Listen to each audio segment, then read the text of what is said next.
I was watching a Red Letter Media video on Star Wars declining, and Ryan Kennel and D-Day Cobra were prominently featured as the two big douchebags.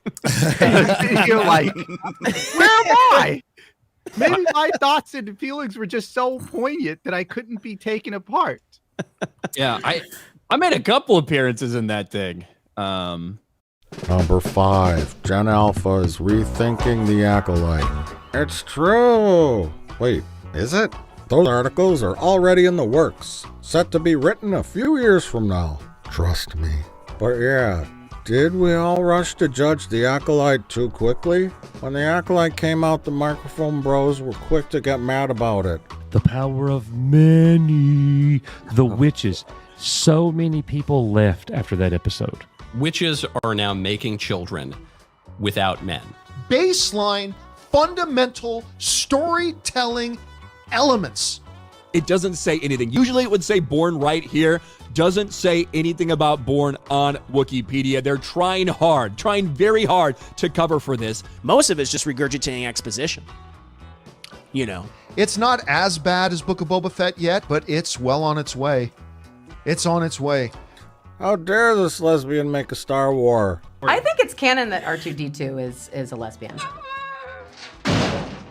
How dare no one invite them to Coyote Mundi's birthday party? But the biggest point is that this motherfucker should not be alive. This show takes place over 130 years BBY, before the Battle of Yavin. The problem is, Coyote Mundi shouldn't have been born for another 40 years. A fat Jedi? I haven't watched it yet. I heard I appeared, but I haven't watched it. I haven't watched it yet. So I'm always happy though to be featured. I mean, Campy is in there too for like a little bit. You know what I mean? They do like a little montage of stuff of people. Was he talking about black people? It was yes. It was about Acolyte at that point and how it was kind of good, but it really wasn't. It wasn't fucking awful. No, that's what they were saying. It was kind of good. I'm like, no. Oh, okay. No, the whole point of the video, was not about Star Wars at all. It was about basically blaming the fans. And if you watch their Superman review, and I like Red Letter Media, but it was more of the coverage around Superman and not about the movie itself. And this is what the reviews have turned into. That's what all their reviews have turned into. So I have a theory. Hit me. So they got famous picking apart the prequels, and the Disney trilogy made the prequels look good, which made people kind of turn on them, and they're a little bitter about it. And they decided to make a giant cult video blaming the fandom, saying the prequels still suck. And listen, I don't totally disagree with them on the prequels, but to say that their whole point at the end was, if you think the prequels suck, well, the Acolyte sucks just as much as the prequels, so you should think the prequels suck if you think the Acolyte suck. The Acolyte sucks orders of magnitude worse than the fucking prequels. Orders of magnitude. To compare that is such a fucking reach. It's unbelievable. So, it's them being a little sensitive. That would be my takeaway. And I watched it twice. I felt like it sounded like they thought the Acolyte wasn't the worst thing ever. They were just like, it's just That's fine. exactly what they said. They said at least it introduced new ideas. And new ideas that were taken from New ideas that are everything else. bad. It broke new ground. To say these films were awkward, badly written, and disappointing is an understatement. Did they do well financially? Yes, of course they did. It was a giant spectacle. Everyone was very excited. Until they weren't. But the films had enough action and visually neat things happening on the screen to satiate audiences. The embarrassing, awkward, lame, strange, annoying, and unfunny outweighed anything cool or well done. I think most rational people can agree with that. But the truth is, The Acolyte is actually the closest thing to the prequels since, well, the prequels. Generally speaking, I think people aren't really sure what they want from Star Wars. Something new and different, or more of the same. There are many, many similarities that make the prequels and The Acolyte feel like Star Wars kissing cousins, or kissing siblings. These similarities are both in visual, plot, and style. You see, people view the prequels in one of two ways. That there's some kind of high art that's filled with literary and philosophical references that are so way out of your league you won't understand them unless you have a PhD. I don't think so. or they're corny, melodramatic, serial sci-fi schlock. I lean towards the latter. Not again. Obi-Wan's gonna kill me. In retrospect, I kind of see the Acolyte the same way. When it started, I was shocked at how dumb that first scene was. May walks right into a western saloon and finds Carrie-Anne Moss chilling with some villains. She hits her in the heart with a little tiny dagger. What? Did that even go through her robes? Kind of poetic, but also kind of silly. In the start of the Phantom Menace, they bust out their lightsabers to fight some gas. This is just embarrassing. Or it was dumb when Obi-Wan and Qui-Gon just kind of jumped in front of a bunch of battle droids to rescue the Queen. I thought they'd do something a little more clever. I think there's a large segment of the audience that wanted more epic Star Wars stuff. It's garbage, and I expect this score will continue to creep down and down and down because they just can't stop doing retarded things. They want to see more awesome Jedis doing awesome things, like having huge battles and fighting with Darth Violence and Darth Death Breath. There you go. Memeing themselves. Well, they have become the nerd crew that they were making fun of. You know, like they used to roast Collider in a perfect way. It was a perfect way, and Collider handled it wrong by because they could have leaned into it and owned it and it wouldn't have been a problem, but they completely handled it wrong. And now Red Letter Media has essentially become the people that they were making fun of. So sad but true. Well, the issue is if you're kind of naturally contrarian, you can be right and on like the bleeding edge if something turns awful. But then if everyone finds out and agrees with you, well, now you've got to turn back on the original side because you still need to be contrarian. Yep. If that's your, I like to be special and unique. Yeah, I'm the kind of the hipster critic. I think a lot of it has to do with their, like you said, they got big because of the prequel stuff.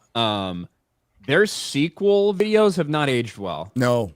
Their Force Awakens and Last Jedi videos have not aged very well. Yep. Rise of Skywalker has. At that point, they were like, yeah, this thing's a fucking mess of a movie and blah, blah, blah. The other ones have not. And now it just seems, I watch a lot of their stuff. And even if I don't agree with their review of the movie, I still think it's entertaining to watch it. A lot of their stuff has transformed into lots of discussion about how everyone else, including us, a lot of times including us, with our thumbnails, talking about specific things we mentioned or controversies that we have go viral, mentioning those things in offhanded ways, being like very dismissive of it.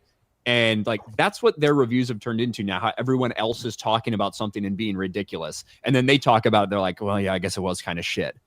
It's really strange. It's like they want to have some similar opinions, but not be connected to us. Well, that's the kind of thing that's actually trying to not give your opinion. When you talk around the subject, it's you are trying to distance yourself from actually committing to something.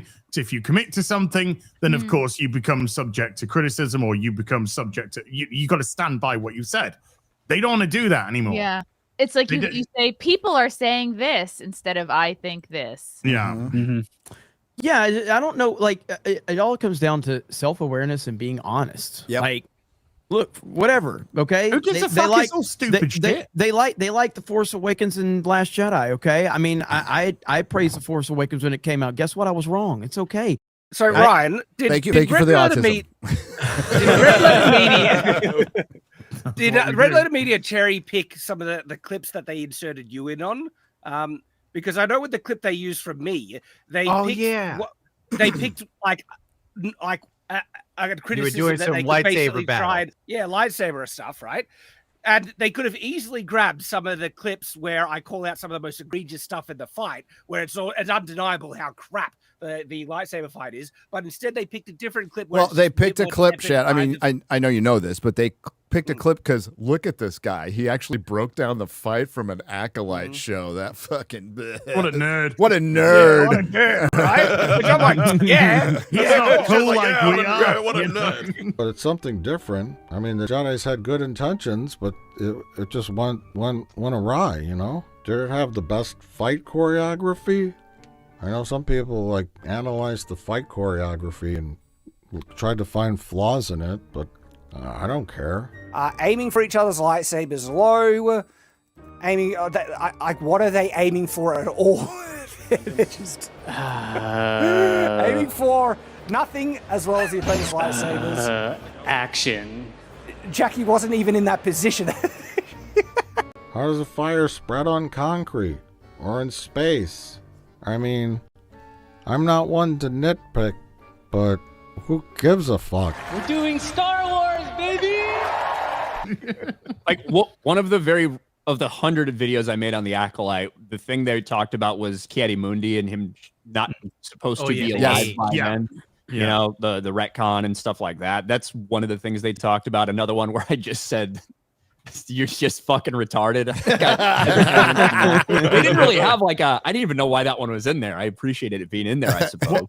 What did they say about the Ki-Adi-Mundi bit? Because they don't really say. People are complaining about this old man being in Star Wars. Why would you think that's important? He's just old and has a big head. I don't fucking know. It's like Churchill turning up for the fucking Iraqi war, you know? No, fight them in the deserts. It was, why do you care? Why do you care? I don't know. Why did you care to make 3 videos on the prequels? Why do you care? Here's the Battle of Agincourt. And why do you care to continue to talk about Star Trek? And they're much better with Star Trek, by the way. You're making a fucking video about it. Clearly, you fucking do. Yeah. So you can't play that fucking dumb shit.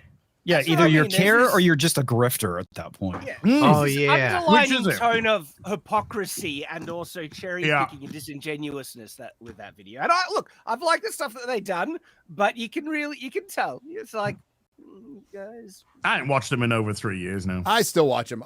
Rip us all you want. I don't care. But I watch their reviews of stuff I'm interested in. Right. I mean, I've never been a big Red Letter Media fan. I've always respected them just because of how huge and influential they've been over the years. They're good, mostly good at what they do. They're mostly really good at what they do.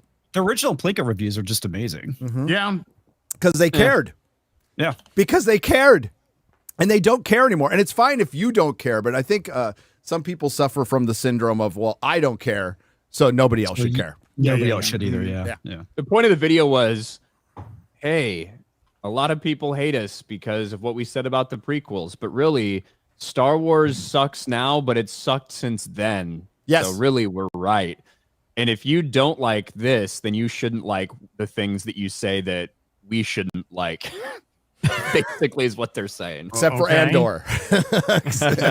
And they said Andor, which isn't Star Wars. Yes. Yeah. So, I mean, hey, go give it a watch if you want to decide for yourself. And they're welcome on the show anytime. And I mean that genuinely. What I know is that I and many others, including John Alpha, are starting to rethink the Acolyte.